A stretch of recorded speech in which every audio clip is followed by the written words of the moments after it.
येवला बाजार समितीचे संचालक सचिन आहेर भुजबळांविरोधात आता मैदानात उतरले आहेत। भुजबळांनी येवल्यात जाती-जातीत भांडणं लावली असा आरोप देखील सचिन आहेर यांनी केलाय। 170 गावातील लोकांनी मला उमेदवारी घेण्यासाठी सांगितलं असल्याचंही आहेर यांनी म्हटलंय।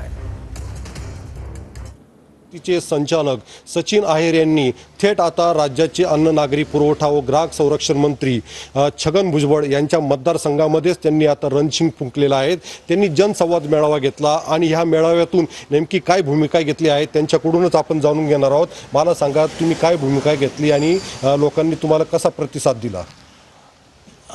आज मी जो मेळावा घेतला आहे ज्येष्ठ मार्गदर्शक व मित्र परिवाराच्या आग्रस्तव हा मेळावा घेतला होता व या मेळाव्याला प्रचंड असा प्रतिसाद मिळाला।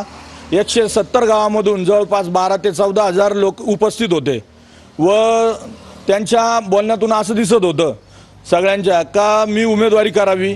भुजबळ आल्यापासून येवला तालुक्यामध्ये जातीमध्ये भांडणं लावायचं काम भुजबळांनी केलेलं आहे। लोकांवर खोटे गुन्हे दाखल करणे हा प्रकार मोठ्या प्रमाणात त्यांनी सुरू केलेला आहे आणि 170 गावामधून जो पाठिंबा मिळाला आहे माझ्या या मेळाव्याला याच्या माध्यमातून मी आता त्यांच्या विरोधात निवडणूक लढवायला तयार आहे। उमेश पारिक, TV9 मराठी, येवला, नाशिक।